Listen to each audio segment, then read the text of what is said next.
winding down. They're just getting started. This is South Coast Tonight with Chris McCarthy and Marcus Farrow. They've got you covered on all the news of the day, from local issues to politics on both sides of the aisle. This is the place where the movers and shakers come to be heard, to listen, and where they're held accountable. This is South Coast Tonight on WBSM.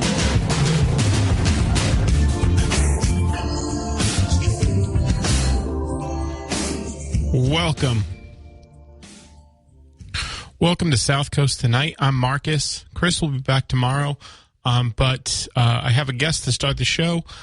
We had DA Tom Quinn on election night. We've had Plymouth County District Attorney DA Tim Cruz yesterday, who was one of the few Republican survivors of the Massachusetts Democratic onslaught. But one of the phenomenons of the last election was that the Democrats were able to not only ouster Republican-held seats, but they were also able to flip open countywide seats that were previously held by Republicans, particularly on the Cape and Islands. One of those Democrats is Robert Galibois, who's joining us now. DA-elect Galibois? Yes, good evening, Marcus. Thanks for joining me this evening. Before we get started, for people in the audience who may not know who you are, can you introduce yourself to the audience? Yes, sure. Thank you. First of all, Marcus, thank you again for the invitation for this evening. And my name is Rob Galibois. I was just elected to become the next district attorney on the Cape and Islands. I've been practicing law for 27 years.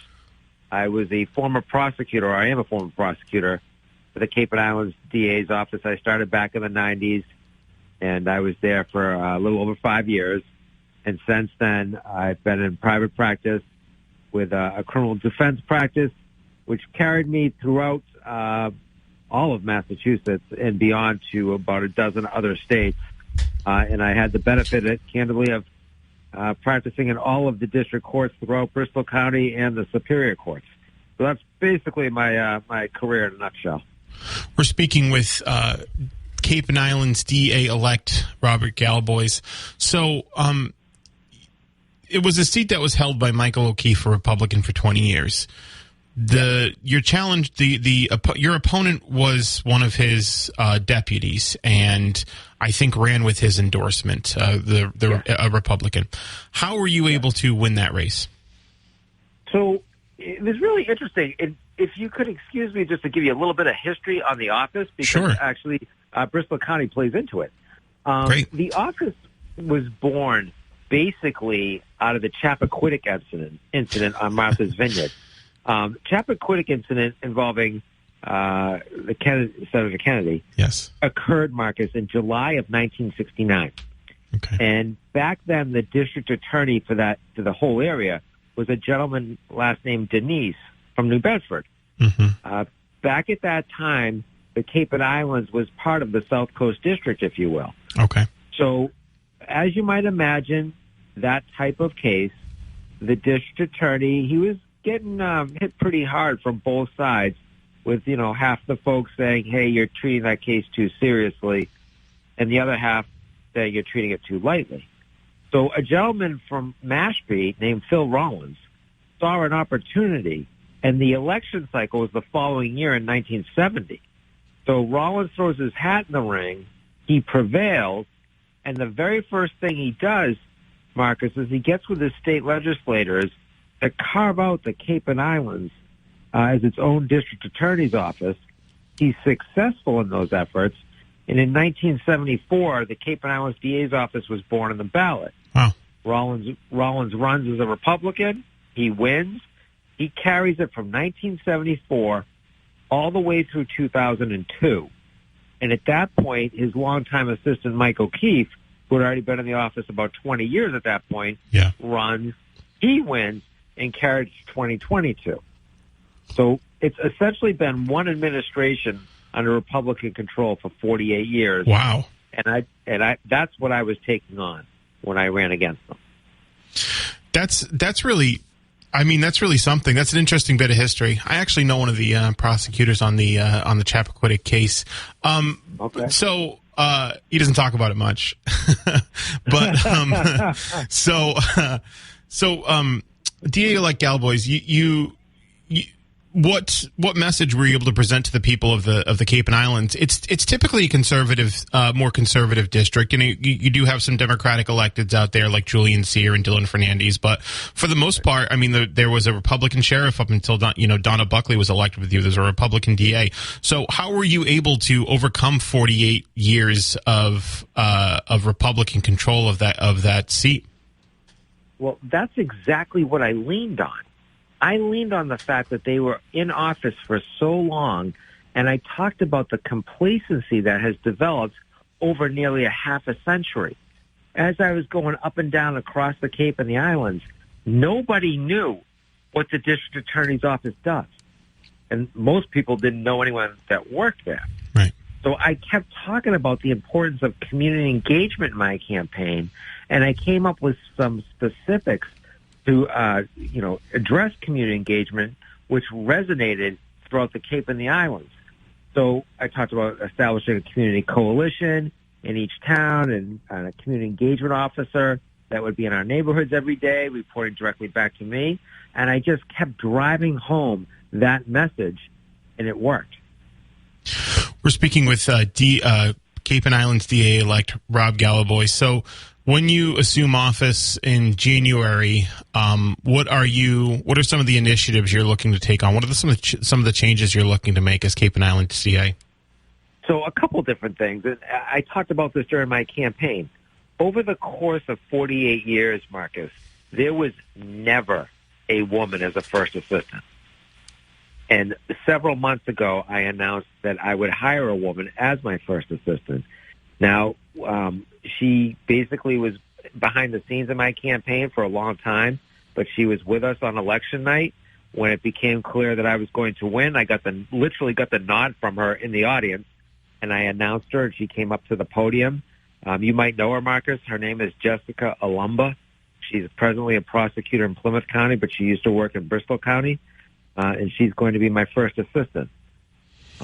A couple other initiatives is we're looking to launch a mental health court in the district court and a veteran session court in the district court. As you know, Marcus, as a practitioner, those specialty sessions exist in other counties across the Commonwealth, but not in the Cape and Islands. And again, I touched upon the complacency that exists with the present administration by their failure not to launch those programs.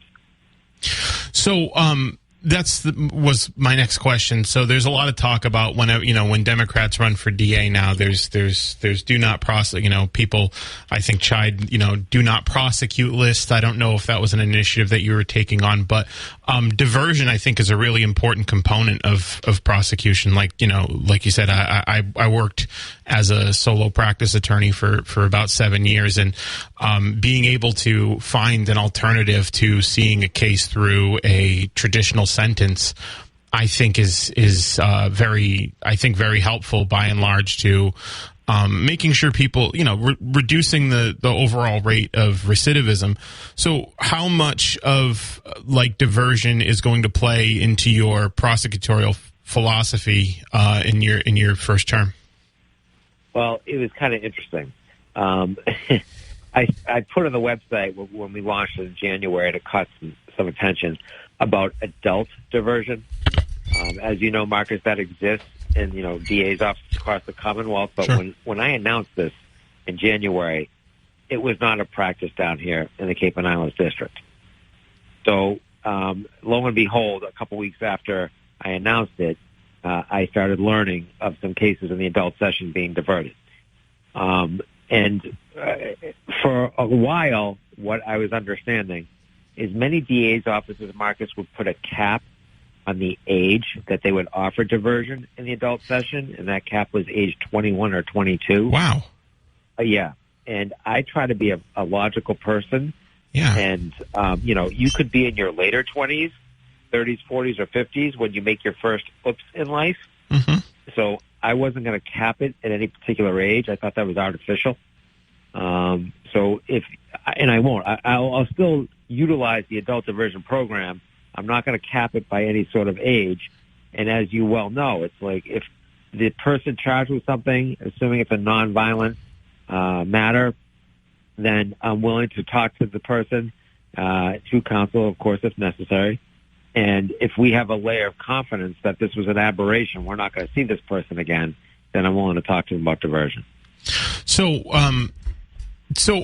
that seems like a very arbitrary figure. And frankly, if you're going to set a number, that seems way too early, 21. Right. Yeah, that's striking to me. So the other thing, another broader conversation people have is, especially I think Democrats running for top prosecutor, is addressing racial disparities in prosecution in the criminal justice system in general. Do you have any plans to address that as Cape and Islands DA? I do. So when we first announced it was released in the media, a study by Mass Inc. And that Mass Inc. study, I think it dated back to 2015, but it was released in 2022, talked about how the overall African-American population in Barnstable County was just about 3%. I think it was 2.9. But yet, in terms of pretrial detention, African-Americans comprised 25% of the pretrial detention population. Incredible. So when I was asked about that back in January, I said, that's not simply a disparity. That's a reflection of a complete failure of the system. Yeah. So how do you fix it, of course? And the only way you can try to start to fix it is if you can identify it, and you identify it by keeping data. And, of course, this office did not keep the data.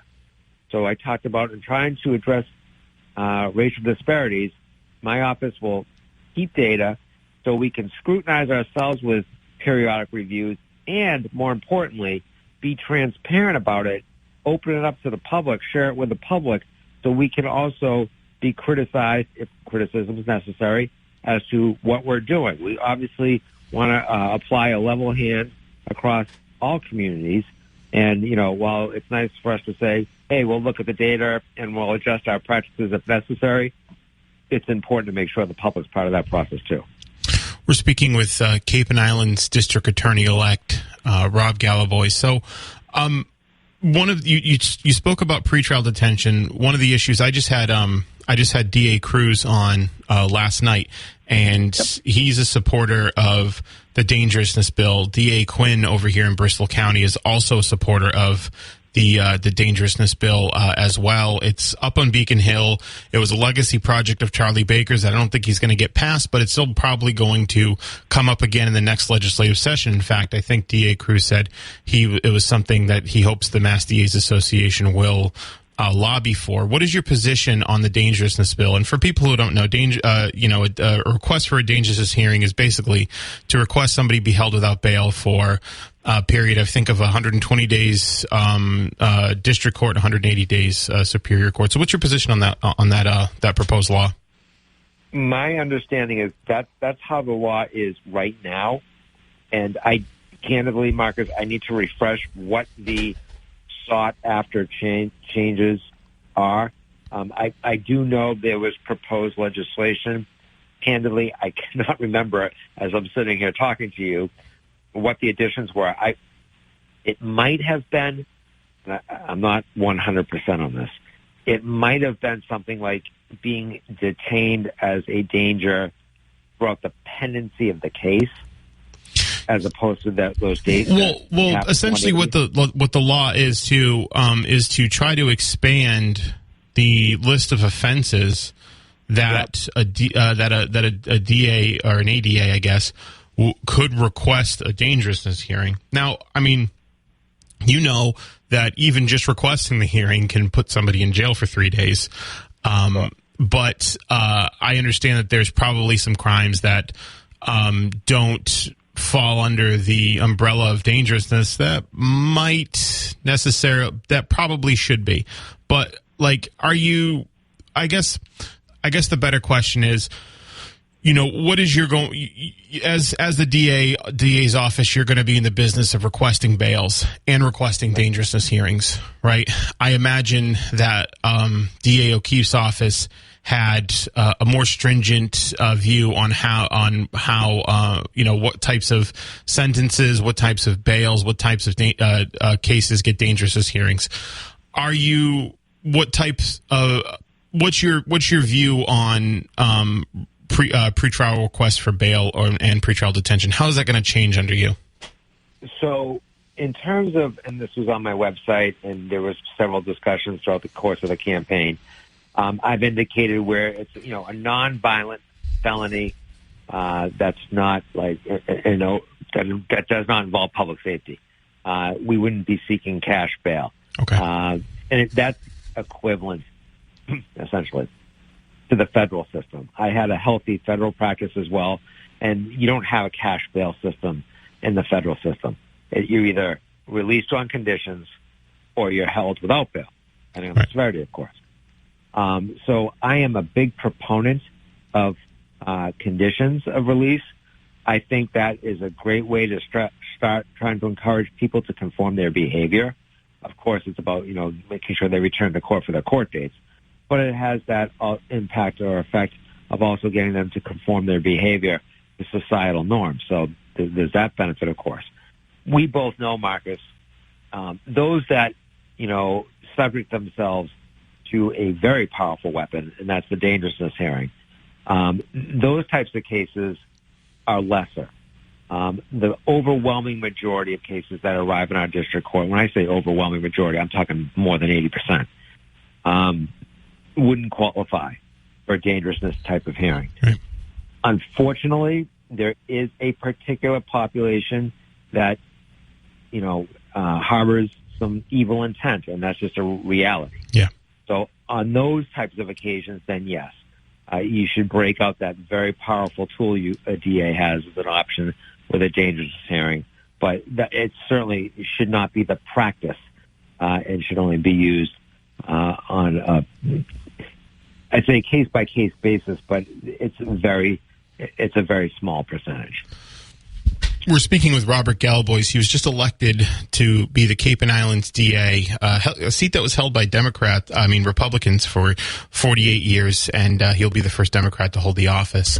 So, DA-elect Galibois, one of the things that I think, one of the issues that you have on your website is talking about protecting elders from fraud and abuse. And over here in Bristol County, Tom Quinn, I know, started an elder fraud unit, and I think does quite a bit for seniors. What plans do you have to protect the senior population of Cape Cod and the islands as DA? Again, I also plan on having an elder abuse unit, hopefully fully funded, fully staffed, with the prosecutors, the victim witness assistants, and the support staff, of course, so it can be implemented completely. And again, what's really important is outreach to the community for awareness. And also establishing those lines of communications, so candidly, people know where to go. Right. If something's going on, be it contacting the office of the DA, be it contacting police, of course. So getting out there into your communities as best as you can to promote awareness and make sure folks are aware of how to communicate whatever concerns that they see. So, you are. I know you have your own law practice, and you're transitioning to another, I guess, managerial role. But you're going to be taking on staff that's probably used to a different way of doing things. Definitely used to a different way of doing things. And you notice that obviously there's going to be some personnel changes with Jessica Alumba going to be the first woman first assistant in Barnstable County or the Cape and Islands. How are you going to work with the staff, the ADAs and the victim witness advocates, et cetera, to adjust them to the new policies that you're going to be putting in? So we're a new administration, and we're building our team. I think you'll see a lot of the same faces that are presently with the district attorney's office. You will also see a lot of new faces. And those that will be remaining, so to speak, will be those that can get behind our philosophy and understand what we're about. We were fortunate. We enjoyed a pretty good margin on election night. So it's pretty clear that the voters across the Cape and Islands are ready for and adopting the change that we offered throughout the course of the campaign. So, how was you were a defense attorney. I think a lot of DAs are defense attorneys, but some of them just, sort of rise through the ranks of the process, through the prosecutor's office. How was your experience as a defense attorney going to inform your policy making, your administration as DA? Well, it's kind of interesting, and I talked about this during the campaign, is having worked cases from both sides, so to speak, there's an intrinsic value for that. And I offer that it allows me to kind of bring a deeper sense of public safety. I've stood up on behalf of the Commonwealth representing victims' interests, of course, and I've stood up on behalf of the individual targeted by the charges. So getting to be able to understand the impact on both sides, I think, candidly, is an invaluable experience. I'd even perhaps go so far that, it should perhaps be a prerequisite. Yeah. So you have an understanding of how charges impact both sides. So I think it's a benefit. I talked about it a lot over the course of the campaign. And again, I think it resonated well with the voters. So we're speaking with Robert Galibois. He was just elected to be Cape and Islands District Attorney after a Republican had held the seat for 48 years. He's the first Democrat to hold the seat. I was just out of curiosity. Do you? And I'm not. Obviously, you haven't even been sworn in yet, so you may not know. Is there any correlation between like the types of cases that you get, or the volume of cases that you'll get in the Cape and Islands DA, and like whether or not it's on or off season for tourism? During the summertime, I'd certainly suggest that your OUI cases go up, your disorderly cases go up, more people on the road, so your motor vehicle offenses typically go up. You might have an increase in incidents that are fueled by, of course, the unindicted co-conspirator alcohol or substances. Right. So, yeah, there's definitely a little bit of a tick up during the summer months for a few different reasons.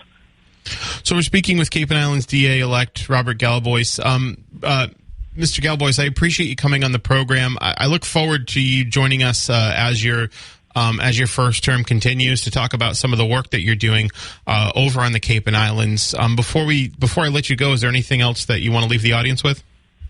I just want to say, seriously, thank you for the opportunity. Please continue to contact me. I am trying to demonstrate that we're about transparency and that our door is open not just to community members, but also to media, which, of course, is an extension of the community. So, again, I appreciate the opportunity this evening, and feel free to remain in touch. Absolutely. Thanks for joining us. No problem. You have a good evening. You as well. That was Robert Galibois. He was just elected to be district attorney in the Cape and Islands. First Democrat to ever hold the seat in 48 years. So it was an interesting bit of history he gave us. And I like having the DAs on. They're always, I think they always have, DA elects. They always have a lot of interesting stuff to say. All right, I'm going to take a break. We'll be back. This is South Coast Tonight. I'm Marcus. Chris will be back tomorrow. Yes, 508-996-0500 is how you can get in the program. It looks like that was Robert Galibois. He was just elected DA of the Cape and Islands, first Democrat to hold the seat in 48 years since the office was established. And the Barnstable County Sheriff Donna Buckley, Sheriff-elect Donna Buckley, is the first I think, Democrat to hold that in at least 20 years. I think they had a 20-year incumbent over there as well. they ran good campaigns, obviously. I think Robert Galibois won by about 15,000 votes, which is pretty incredible considering the other guy had the endorsement of the outgoing district attorney, Michael O'Keefe. I think it shows you how, I don't know. I mean, a couple of things. It's hard to blame everything on Jeff Deal and Jim Lyons, right? I mean, because over here you had obviously our sheriff Tom Hodgson. He was defeated, right? We're gonna have a Democratic sheriff for the first time in 25 years too. I think it's hard to blame all this stuff on Jim Lyons. I think it's hard to blame all this stuff on Donald Trump and Jeff Deal. I think Jim Lyons especially. I think everybody wants to. Jim Lyons is the chair of the Mass GOP. For people who might not know, he was a state rep in Andover for probably about 10 years or so, and then he got beaten recently. And after he got beaten, he became chair of the Mass GOP. He has obviously done a terrible job. He's run terrible candidates, and it's not only resulted in a Democratic sweep of the constitutional offices after holding the governor's office for 8 years. It also resulted in, down ballot Republicans taking a beating as well, like Tom Hodgson. So it's hard to say it's all his fault, because, Lyons is a big Trump guy. Jim Lyons right now is waiting for is in Mar-a-Lago. He's literally in Mar-a-Lago with the president. He's in Mar-a-Lago with the president right now. So, waiting for his announcement. So, it's hard to say Jim Lyons is a problem rather than a symptom of the problem. He's not the cause of the Massachusetts Republicans' unelectability in Massachusetts. He's what you get, in like a post-Donald Trump Republican Party, right? I mean, this notion that, like, it's all of Jeff Deal's fault, right? Like, oh, Jeff Deal is a bad candidate. We need to, Jeff Deal's a terrible candidate. We need a candidate that's not going to, run 16 points behind the Democratic challenger, especially in a state where Republicans have done very well staking out more moderate positions in getting elected. But the electorate didn't want that. That case was made to the electorate. That case was made, and money got put behind it. And people, like influential people, came out in favor of that, in favor of Chris Doughty, right? I think most people here came out in favor of Chris Doughty. That case was made. It was more financed. His campaign was a lot more financed than Jeff Deal's, too. But at the end of the day, they wanted the Trump guy. They wanted the guy endorsed by Trump. Again, Jim Lyons, a symptom, not the cause of the problem. The problem is, by and large, voters in Massachusetts who are Republicans want somebody that's more like Trump than Charlie Baker. Charlie Baker went on CNN. With Jake Tapper and talked about, like the demise of his type of Republican, or really even his type of elected official. And, I think he's right about a lot of things, but I also think he's screaming into the sun, because at the end of the day, you're going to get Donald Trump as the nominee for president. Maybe Ron DeSantis. But I don't think so. But Ron DeSantis is basically Donald Trump without the Donald Trump that's like doesn't have like the celebrity persona, or that's even remotely funny sometimes, right? And like a more off-putting Donald Trump is basically what he is to a lot of people. He's a classical politician. He worked in the Justice Department. He got elected to Congress. He became a governor, like very classical tract for the presidency, right? But he doesn't have nearly the personality or the presence that Donald Trump has. He's Donald Trump without the presence of Donald Trump. And I just don't think it works. I don't think it works nationally. I think it works in Florida, sure. I think it works in his own little insular state. But he's in a national primary. I don't see it being even remotely close. I don't see it being remotely close between the two. And we'll see where Massachusetts goes with this, right? We'll see where Massachusetts goes with a Trump DeSantis primary, because Massachusetts overwhelmingly voted for Trump in the presidential primary in 2016 when it was competitive. They overwhelmingly voted for Trump. You won Massachusetts easily. So again, all this Republican bloodshed of on a Tuesday night, you can blame Jim Lyons, you can crow about Jeff Deal, and sure, like Jeff Deal ran a terrible campaign and didn't really try that hard. And he never should have been the nominee in the first place. But he's reflective of the type of candidate the electorate wants in terms of ideology, of where they stand on the Trump or not like spectrum.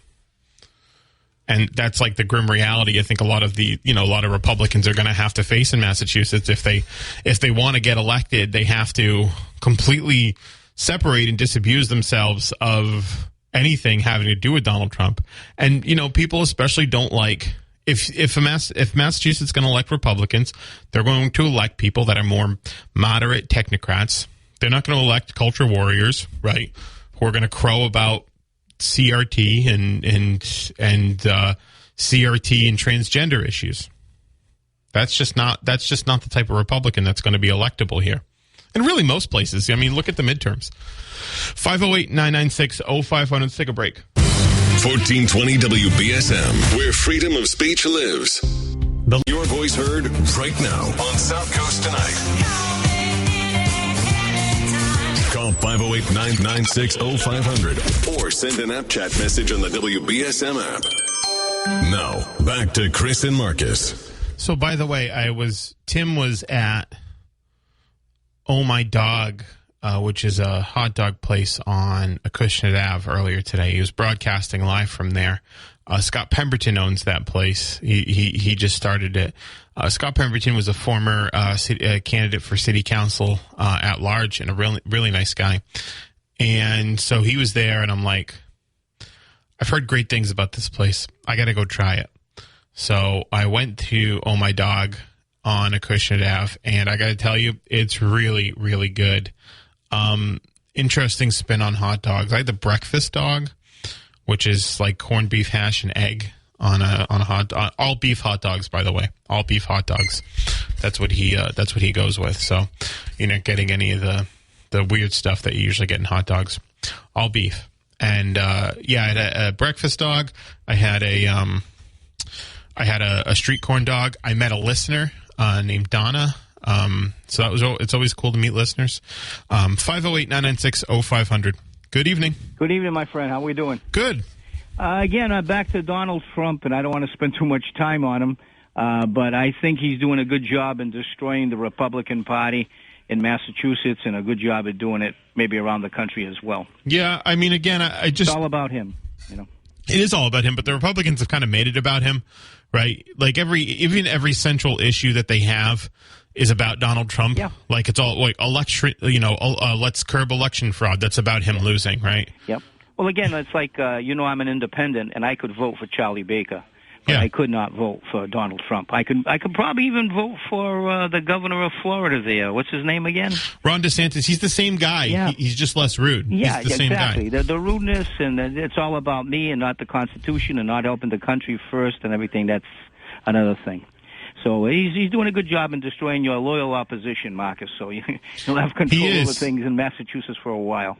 Yeah. The other thing I wanted to mention was I was watching TV again this weekend, and OTR, as you know, I watch, and sure. I think her name is Andrea Campbell. Yeah. She became the Attorney General. Yeah. Now, in her biography that they gave, is she a lawyer? Because they didn't mention that she of studied course, law. Yeah, you have to be. Well, yeah. I didn't see that. I didn't see that. They didn't she was. I've had Andrea. She was Boston City Councilor. Yeah, I've had Andrea on a few times. She was a she was a Boston City Councilor. She was a Boston City Council president. She actually ran for mayor last go around. She's probably happy she didn't win.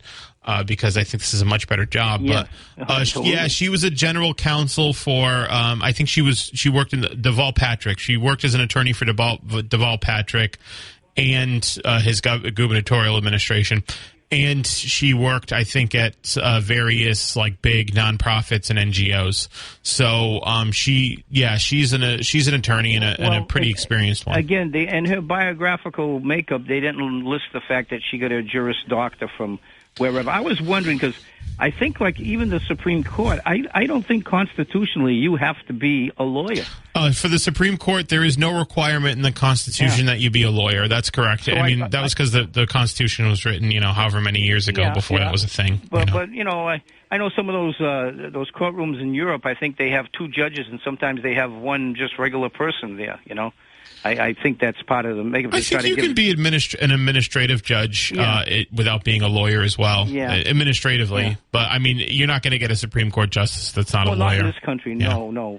But again, it's entirely possible. Maybe Trump will run for the Supreme Court and have somebody appoint him. I don't know. But again, that's what I found unusual here. Her family story is very compelling. It really is. She, did well. And as I recall, when I got the ballot, I don't think the Republicans ran anybody against her at all, right? They did.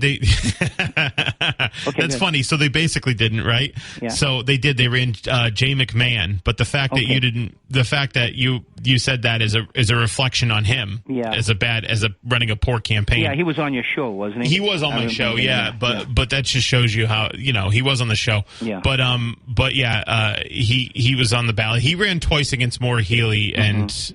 I think twice, he ran twice against Maura Healey, he ran once against Maura Healey and lost. And ran again. Nice guy, but just not. Yeah, he seems to be a decent guy. Decent guy, but just not a strong candidate for the office. Yeah. Oh, all right. That's what I wanted to get clued in on, because sure. I didn't see any biography thing about her being a former prosecutor or anything like that. And I thought our former prosecutor could have done well in that job. He must have got told, no, don't run, I guess. I think he was a strong candidate. I think Andrea Campbell came in with a lot of momentum. I think she would have been tough to beat because she had a lot of momentum. A lot of people backed her. Yeah, I got a funny feeling if he didn't make any inquiries about it, they might have told him this is not your time and this is not for you, that they were, saving it for her for reasons that they have and that sort of stuff. But he'll be on tomorrow night, right? He will be on tomorrow night. Yep. Okay, so...